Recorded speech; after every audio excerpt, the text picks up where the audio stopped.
Kelanchal times, हर खबर पर हमारी नजर।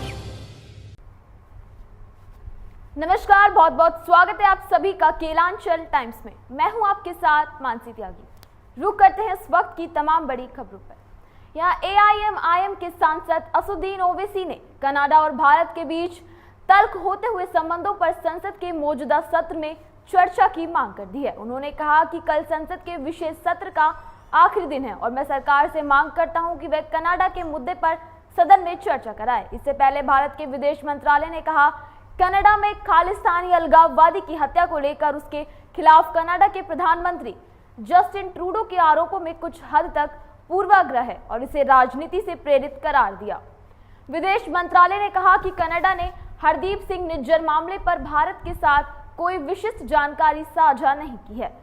जून में निज्जर की हत्या को लेकर भारत और कनाडा के बीच कूटनीतिक विवाद जारी है। अलगाववादी नेता की हत्या में भारतीय एजेंटों की संभावित संलिप्तता के कनाडाई प्रधानमंत्री जस्टिन ट्रूडो के आरोपों के बाद विवाद शुरू हो गया।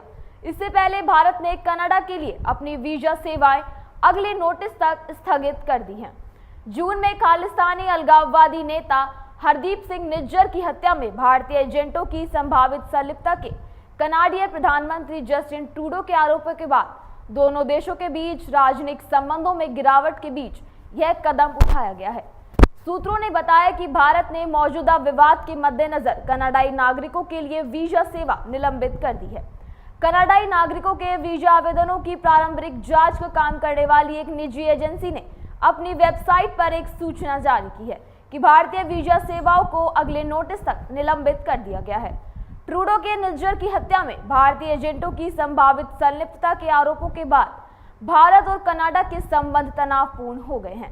भारत ने मंगलवार को इन आरोपों को बेतुका और प्रेरित कहकर खारिज कर दिया और इस मामले में कनाडा द्वारा एक भारतीय अधिकारी को निष्कासित किए जाने के बदले में एक वरिष्ठ कनाडाई राजनयिक को निष्कासित कर दिया था। भारत ने बुधवार को और कड़ा रुख अपनाते हुए कनाडा में बढ़ती भारत विरोधी गतिविधियों और राजनीतिक रूप से समर्थित घृणा अपराधों और आपराधिक हिंसा को देखते हुए वहां रह रहे अपने नागरिकों के वहां की यात्रा का विचार कर रहे अपने नागरिकों को अत्यधिक सावधानी बरतने का परामर्श जारी कर दिया है। उत्तर अमेरिका देश में खालिस्तानी समर्थक तत्वों की बढ़ती गतिविधियों के मद्देनजर पिछले कुछ महीनों से भारत और कनाडा के संबंध तनावपूर्ण हैं। भारत मानता है कि ट्रूडो सरकार उसकी वास्तविक चिंताओं पर ध्यान नहीं दे रही है। महिला आरक्षण विधेयक के दोनों सदनों के पास होने के बाद सभी और खुशी का माहौल है। इस बिल का पास होना महिलाओं की देश की लोकसभा व विधानसभाओं में 33% आरक्षण मिलने की ओर एक बड़ा कदम है। अब पीएम मोदी शुक्रवार को भाजपा मुख्यालय पहुंचे हैं, जहां भाजपा की महिला सांसदों व कार्यकर्ताओं ने उनका भव्य रूप से तरीके से स्वागत का प्लान किया है। नारी शक्ति वंदन अधिनियम को लाने के लिए भाजपा महिला मोर्चा ने पीएम मोदी के स्वागत की योजना बनाई है। स्वागत कार्यक्रम में लोकसभा व राज्यसभा की सभी महिला सांसदों के साथ ही महिला पदाधिकारी व अन्य महिला कार्यकर्ता मौजूद हैं। पीएम मोदी के स्वागत के लिए भाजपा की महिला कार्यकर्ताएं पार्टी मुख्यालय पर जुट हो गई हैं। महिला आरक्षण बिल पास होने की खुशी में कार्यकर्ता जश्न मना रहे हैं। एक महिला कार्यकर्ता ने कहा कि 27 साल से इस बिल के इंतजार हो रहा था। एक ऐतिहासिक दौर शुरू हो गया है। ये महिलाओं के लिए एक खास दिन है। भाजपा मुख्यालय पर पीएम मोदी के लिए जारी स्वागत कार्यक्रम में भाग लेने के लिए बीजेपी के राष्ट्रीय अध्यक्ष जेपी नड्डा भी पहुंच गए हैं। महिला आरक्षण बिल के पास होने की खुशी में नड्डा भी पीएम मोदी को बधाई दे रहे हैं।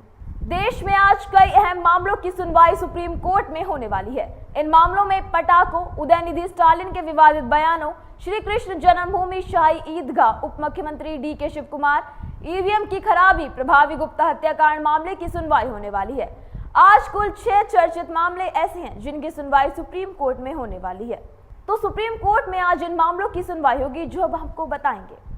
तमिलनाडु सरकार में मंत्री और मुख्यमंत्री एमके स्टालिन के बेटे उदयनिधि स्टालिन द्वारा सनातन धर्म पर बीते दिनों विवादित बयान दिया गया था।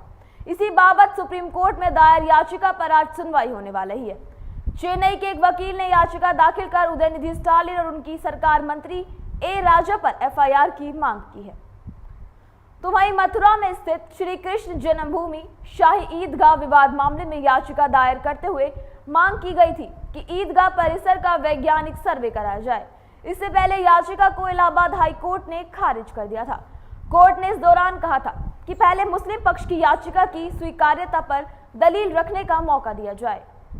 तो वहीं सुप्रीम कोर्ट में दिल्ली में ग्रीन क्रैकर्स को अनुमति देने हेतु भी याचिका दायर की गई है, जिस पर आज सुनवाई होने वाली है। इसी बाबत कोर्ट ने 10:30 बजे अपना फैसला दिया। बता दें कि केंद्र सरकार और पटाखा निर्माताओं ने ऐसे पटाखे बनाने की मंजूरी देने को लेकर अनुरोध किया है जो कम प्रदूषण करते हैं। तो वहीं कर्नाटक के उप मुख्यमंत्री डीके शिव कुमार की आय से अधिक संपत्ति की जांच से संबंधित याचिका दायर की गई है। हाईकोर्ट द्वारा आय से अधिक संपत्ति की जांच पर अंतरिम रोक लगा दी गई थी, जिसे अब सीबीआई ने सुप्रीम कोर्ट में चुनौती दी है। तो वहीं ईवीएम में खराबी की शिकायत झूठी निकलने पर सजा के प्रावधान को लेकर सुप्रीम कोर्ट में आज सुनवाई होने वाली है। याचिका में याचिकाकर्ता ने बताया कि ईवीएम में खराबी की शिकायत झूठी निकलने पर सजा के प्रावधान के डर से लोग शिकायत नहीं करते हैं।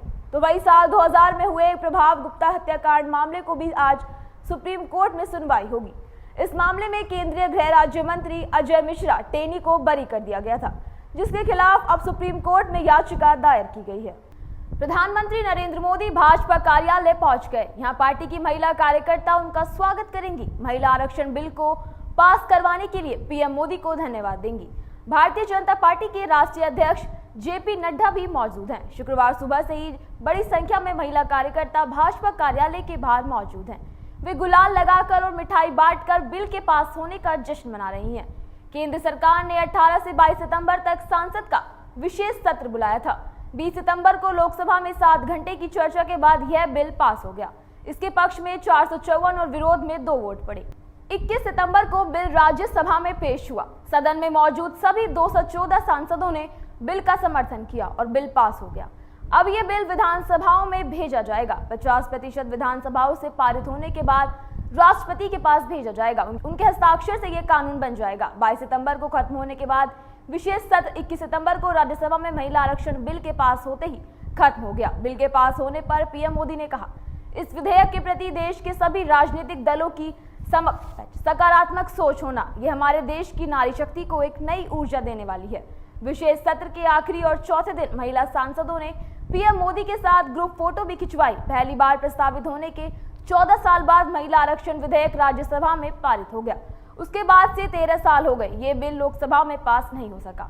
अब 2023 में मोदी सरकार ने भी इसे लोकसभा में पेश कर दिया है। अगर ये पारित हो गया तो लोकसभा और विधानसभा चुनाव में महिलाओं के लिए 33% सीटें आरक्षित हो जाएंगी।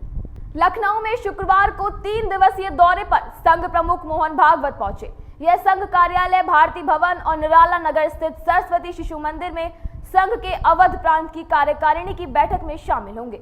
भागवत 24 सितंबर तक संघ के अवध प्रांत की कार्यकारिणी, अवध प्रांत के 7 विभागों और संघ दृष्टि से 26 जिलों की कार्यकारिणी की बैठक में भाग लेंगे। भागवत अवध में संघ के विस्तार, राष्ट्रवाद के मुद्दों को धार और हिंदुत्व के मुद्दों पर मंथन करेंगे। लोकसभा चुनाव से पहले मोहन भागवत की इस बैठक को काफी महत्वपूर्ण माना जा रहा है। अवध प्रांत में 13 प्रशासनिक जिले, 26 संघ जिले, 174 खंड, 1819 मंडल हैं। वर्तमान में ग्रामीण क्षेत्रों में 1765 और शहरी क्षेत्रों में 442 से अधिक शाखाएं संचालित है। शाखा के अतिरिक्त साप्ताहिक मिलन और मासिक मंडली के रूप में संघ का कार्य लगभग सभी न्याय पंचायतों तक पहुंच गया है। अवध प्रांत में संघ के कामकाज की समीक्षा के साथ ही संघ के शताब्दी वर्ष की तैयारी के मद्देनजर अवध प्रांत के प्रचारकों व पदाधिकारियों की बैठक लेंगे। मोहन भागवत अपने दौरे के दरमियान सीएम योगी, दोनों डिप्टी सीएम और यूपी भाजपा के बड़े पदाधिकारियों के साथ बैठक कर आगामी लोकसभा चुनाव की रणनीतियों पर चर्चा भी कर सकते हैं। चुनावी मुद्दों पर भी चर्चा की जाएगी। खास तौर पर महिलाओं की सहभागिता, लव जिहाद, धर्मांतरण के साथ ही दलितों और आदिवासियों पर भी चर्चा होगी। तमाम ऐसी बड़ी खबरों के लिए जुड़े रहें केलांचल टाइम्स के साथ। केलांचल टाइम्स, हर खबर पर हमारी नजर।